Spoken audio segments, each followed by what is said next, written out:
Once upon a time, in a quaint African village, there lived a lovely woman named Tessa. Tessa was known for her beautiful smile and her kindness, earning her the nickname Joy from the villagers. She had a small business weaving intricate baskets that were used for home decorations, jewelry organizers, and more. Her baskets were highly sought after not just in her village, but also in the neighboring villages, especially Mo Market, where she sold her creations.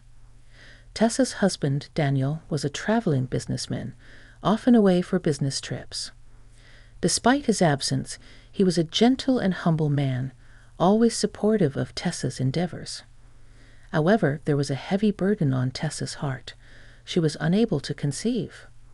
The couple longed for children, yearning to hear the pitter-patter of little feet in their home.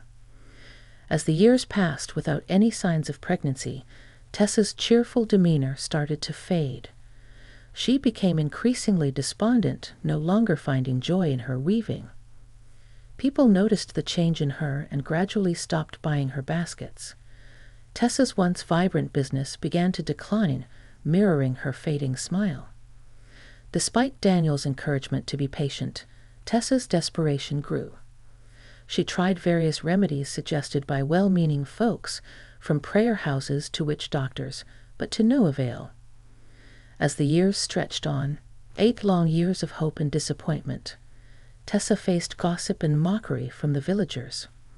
They whispered behind her back, attributing her childlessness to dark rituals or curses. Tessa bore the brunt of their cruel words, her heartache only deepening with time. Daniel, though understanding, couldn't shield Tessa from the hurtful remarks. He stood by her, reminding her of his love and their shared journey. "I am not bothered by our childlessness," he would say. "I love you, and that's what matters." But Tessa's pain ran deep, her longing for a child consuming her thoughts. One day, Tessa's neighbor, Amina, told her of a person known for helping childless women. Despite Daniel's reservations about such practices, Tessa, filled with a mixture of hope and fear, decided to seek this person's guidance. That very night, she couldn't sleep, her mind swirling with thoughts of what might be.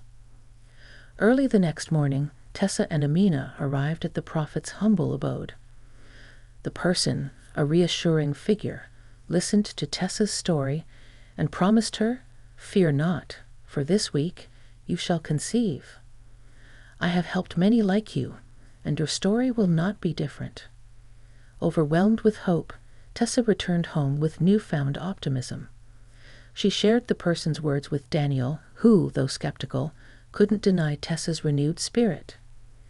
Days turned into weeks, and true to the prophet's words, Tessa found herself pregnant. Her joy knew no bounds as she glowed with the promise of new life. The news spread like wildfire through the village, bringing a sense of hope and wonder. Tessa's once dormant business flourished again, with people coming from far and wide to purchase her baskets. 9 months later, amidst celebration and anticipation, Tessa gave birth to a beautiful baby boy, whom they named Kofi. His arrival brought joy not only to Tessa and Daniel, but to the entire village. Little did they know, however, that Kofi's birth marked the beginning of a mysterious and troubling chapter. As Kofi grew, peculiar things began to happen. He would utter strange words and exhibit mischievous behavior beyond his years. Despite Tessa's attempts to explain away his actions, the villagers grew wary of the boy. Whispers of his mysterious origins spread, and mothers warned their children to stay away from Kofi. Years passed, and Kofi's behavior only grew more puzzling. Tessa, exhausted from trying to understand her son, found herself at a loss. Daniel, increasingly fearful after a vision warning, distanced himself from Kofi, unable to comprehend the unfolding events. Tragedy struck when a neighbor, angered by Kofi's antics, lashed out at him. That night, the neighbor and her son mysteriously passed away. Fear gripped the village as they realized the danger Kofi posed. Yet, despite the warnings, Tessa could no longer contain her frustration. On the fateful night of Daniel's return, Tessa, determined to teach Kofi a lesson, confronted him about his actions. In a moment of anger and desperation, she struck Kofi, an act that shattered the fragile peace. Kofi's reaction was swift and deadly. He summoned his otherworldly kin, and they took Tessa's life that very night. Daniel returned to a scene of unspeakable tragedy, finding his beloved wife and son lying lifeless. Heartbroken and filled with regret, Daniel sought answers from a trusted friend. The friend revealed the truth about Kofi's origins, explaining that he was not just a child but a king from the Marine Kingdom. Tessa's impatience and rash actions had broken the oath they made, sealing their tragic fate. Daniel mourned for years, learning a painful lesson about the dangers of impatience and the consequences of seeking shortcuts to happiness.